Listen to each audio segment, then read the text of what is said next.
Hello everyone, welcome back to the channel. Me here, Marit here again from Rugby, and yeah, we are simply talking the lineup for the weekend. Yeah, it's not as a big clash, I think, as we had last weekend in most of the games, but I think we are still pretty much in for very nice lineup of rugby entertainment this weekend. We have, first of all, just off the starting blocks, we have Wales versus South Africa. Now, no guesses.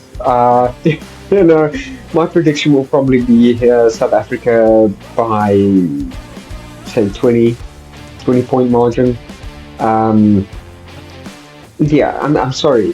Wales just hasn't been doing very well this entire season, and I don't see any kind of improvement coming on the horizon, judging by the performance of this last autumn Nations Cup.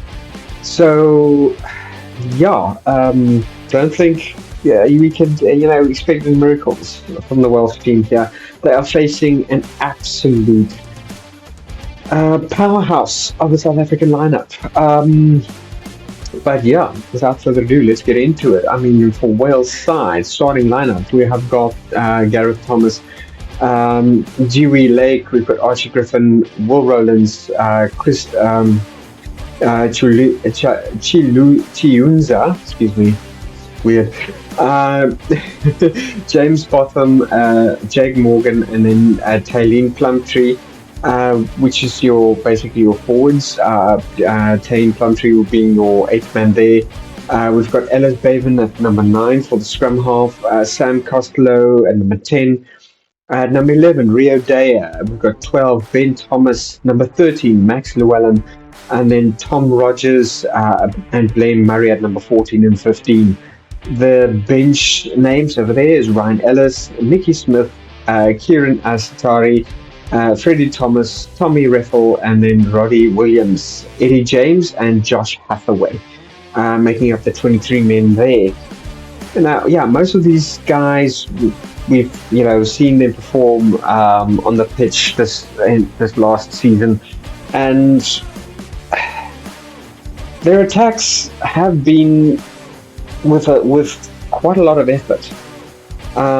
Defense needs a lot of work. Conceding too many tries, too many penalties. Discipline is sorely lacking. It's like the Welsh team just doesn't want to work with as a cohesive, unit. And I cannot seem to put my thumb on it. Maybe I don't know, some other people would be a bit more knowledgeable than me, but especially on the British sport reporting side, but they just can't seem to click as a cohesive unit. And I don't know if it's the rugby union to blame or the coaches to blame, but yeah, it's not really looking good for them at all this time around. Facing the number one in the world at the moment, South Africa is bringing their A game. Forwards from the number from the two props and the hooker, we've got Thomas Latoy, Johanna Grobbelaar, and Wilco Low. Really strong established players in their own right. We've got Evan Etzebeth and Frako Mostert on number 4, number 5 locks. Kulisi, Vista, and Low as the back line. And then Hendricks is filling in. Jaden Hendricks is filling in for the scrum half. We've got his brother Jordan Hendricks at number 10, and he's been kicking like a house on fire these days. Really missing any kind of goals. If the Curry Cup in the Euro sees anything to go by, he's really got his A game on. The two centres, the left-hand wing, we've got Orense, we've got Damien Delende at number 12. Inside and outside centre is Jesse Creel this time around. Colby coming in on the right hand side wing, and then Apelele Fase for full back. So pretty strong team, pretty strong team, and with Chitlin Colby on and Kote Arnsa on this team, it's going to be. I don't want to say walkover. I honestly don't want to kind of count the chickens before they hatch and say walkover, but this is an extremely strong team. This. With a bomb squad on the bench, we've got Malcolm Hobbs, Gerard Steenkamp, Vincent Koch, Marco van Staden, RG Snyman. So again, we're going with a what looks to be a 5-3 split. Cameron Hanekom, Kobus Reinach and Hunter Pollard making up the back line there. So yeah, it is. And I wonder if Welsh people will think Cameron Hanekom, okay, he's not going to go too badly on us. He's pair. I think it's his mother. That's from Wales, but I mean, come on. I've never met a player in a team that hasn't given it his all, even if he's playing against his home side. If you're talking about most of our club players from South Africa that goes and play overseas, Racing 92 for Toulouse, for Japan, for we saw RG Snyman in Ulster, and then so they give it their all, even though they might be facing their previous home team. So I don't think it's that they must expect any kind of miracles here. I don't think it's going to happen. But even like I've said so many times, one guy doesn't make a team, and even if he decides to kind of be a rotten link for the South African side, which I don't at all think he is going to be. But yeah, it's not going to help at all. Cameron Hanekom obviously being an extremely brilliant player in his own right.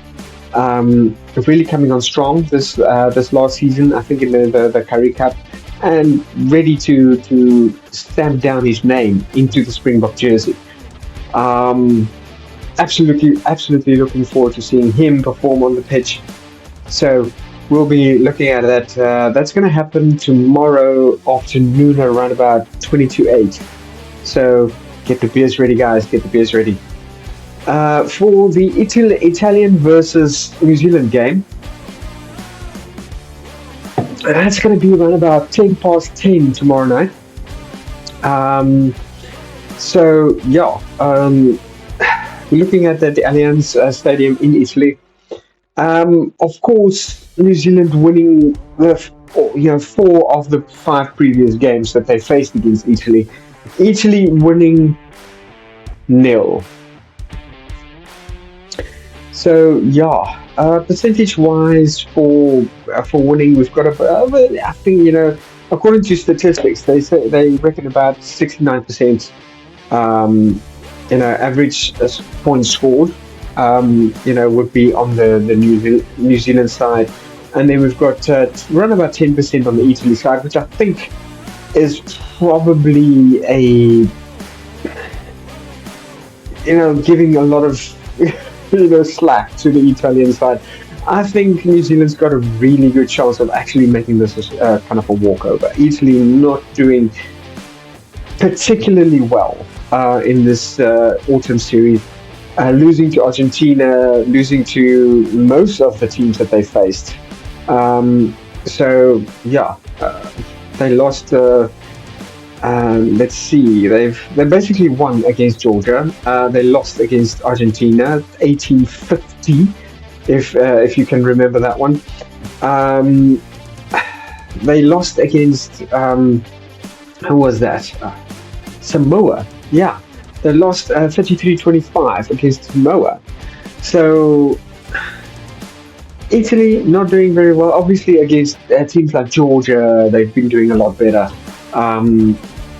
And against like Japan, but it's Tonga as well. I think they beat Tonga by about 36-38-14, and I think they also run about 42-14. They ran away with it against Japan, but now they're facing a world-class team. I think the number 2 on the table. So it's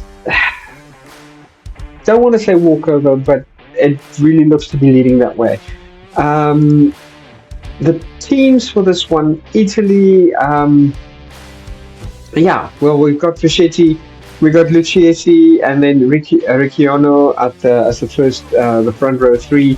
Russo and Lamb as the two locks, number four, number five. Negri, Vincenti, and Zuliani. That will be coming in the two flanks and the eighth man. Pagliarello and number nine as the scrum off, and number 10, Garbisi. We've got the left hand side wing.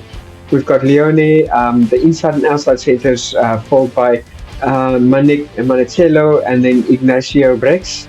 And then we've also got the fullback Capuzzo with the right hand side wing as Trula. Sorry, I hope I'm saying those names right.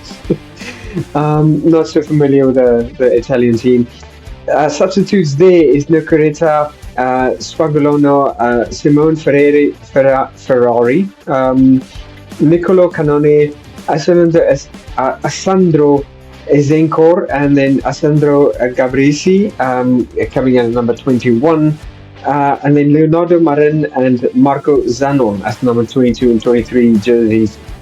In the New Zealand team, pretty much unchanged.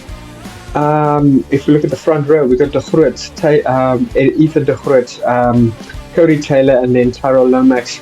The number four, number five locks will be Scott Barrett and Twait Polotu. The back row, Wallace Atiti moving to the number six flank with Ori Zavea at number eight, and then Sam Kane at number seven flank. The Rio Guard or Roy Guard will be coming in as the scrum half, then with Bowden Barrett as number 10. Caleb Clark as the left-hand side wing. Andrew Leonard Brown and Leone will be the number 12 and number 13 inside and outside centers. The right-hand side wing made up by Talea with Will Jordan filling up the full back as usual. Substitutes for that one, for this team, will be Asafo Amua, Tofo Ofa Tungafasi, Fletcher Newell, Topo Vai, Peter Lakai, TJ Peranara coming back off his injury, of course. We're very happy to see him back on the pitch. This guy really gives it his all when he's on there. And I'm hoping to see him coming in, getting back into the swing of things there in right guard's position. But personally, I don't know what Razor's got in store for this team. And then we've got David Havel and then Damon McKenzie coming at number 22 and number 23. David McKenzie being moved to the bench for the last, I think, 2 games. It kind of brings back kind of a question mark on there, especially the one. No, that wasn't the last 2 games. David McKenzie actually played the full game last weekend. The weekend before that, he started on the bench. And then with Bowden Barrett being on the sideline, it's quite surprising to see him back. And probably, his injury wasn't too badly. But yeah, to see Damien McKenzie back on the bench again, you kind of wonder. He pulled out a lot of effort and played absolutely brilliantly last weekend. So to see him back on the bench, starting for this game, you have to wonder, what is it that people have against this man?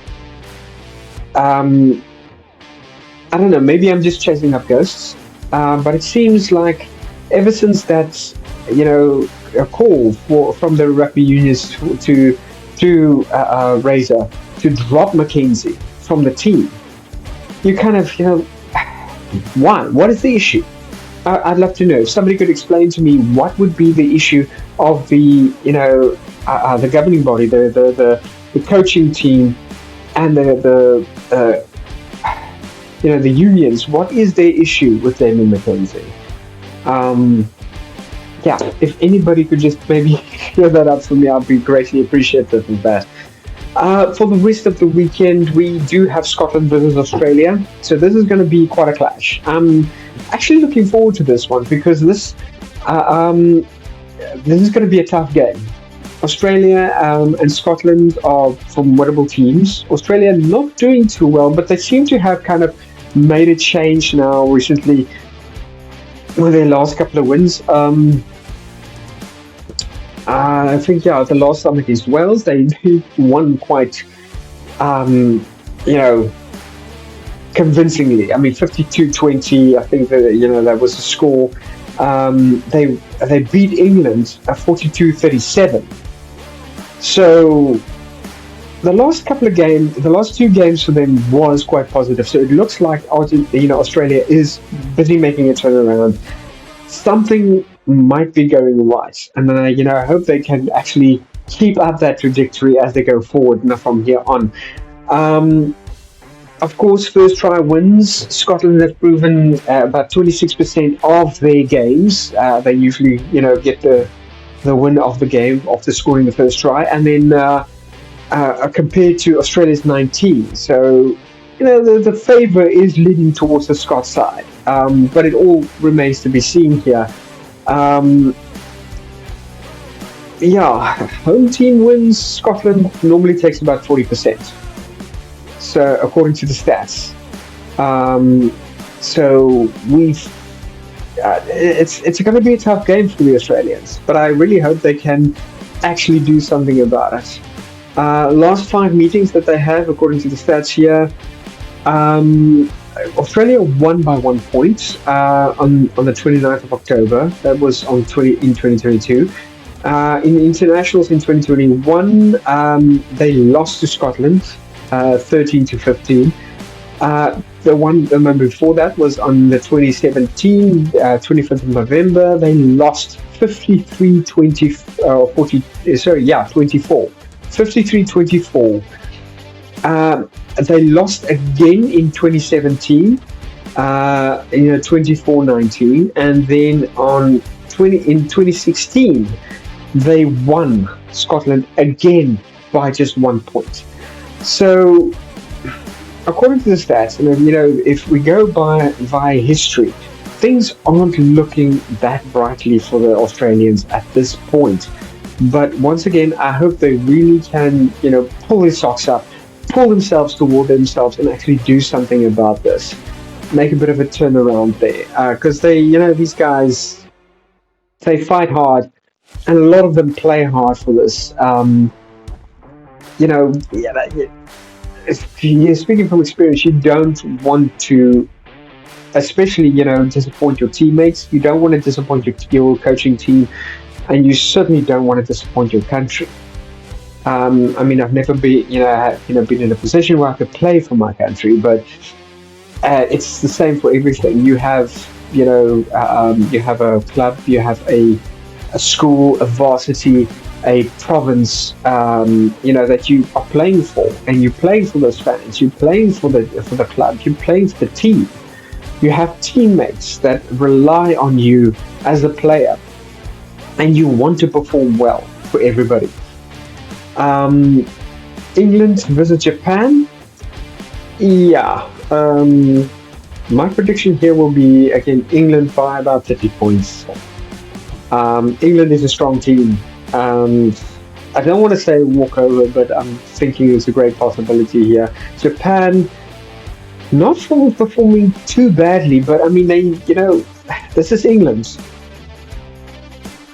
In the last five games that they've faced against each other, there was zero draws. Japan hasn't won a single game against England. England has won four against them in the times that they've met. So again, first time wins in the four games that they've played. England scored the first try, and they won every single game. So it's 100% their home team wins is 75%, definitely in England's favour here. Not looking good. But the one team I really will be looking forward to watch this weekend will be Argentina when they face off against France. French is an extremely strong team. We saw what happened last weekend. They convinced, not too convincingly, but did rather convincingly walk away with a win over the New Zealand team.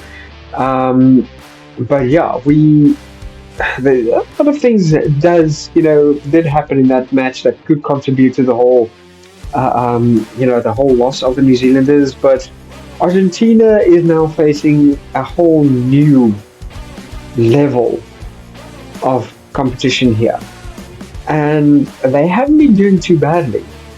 Beating us, beating New Zealand, beating Australia. Um, you know, did they beat Scotland? I kind of seem to remember that they did. They beat they beat Italy. Um, they did beat the Springboks. They did beat Australia. They beat yeah.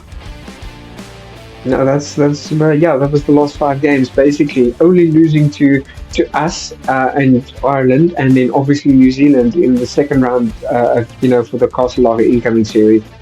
Um, So they definitely have made a great improvement to the entire game, to the entire team as well. So we'll have to see what happens. The French is not a pushover team. This is going to be a hard fought match. And I really hope that the Argentinians bring their A game, because this is going to be an epic clash, I think. I hope they don't make it too easy for the French. Sorry, French. But yeah, I'm rooting for the South here. Mostly. But yeah, that's it. The entire kind of lineup for the weekend, guys. Get the beers ready. It's going to be a long one, and it's going to be an exciting one. I think for most of the time. So let's button down, get ourselves comfortable, get out there, have the briar fires going on the outside, for afterwards, and get a cold one on ice every time. Hope you guys have a fantastic weekend, and I'll be seeing you next week. Peace out.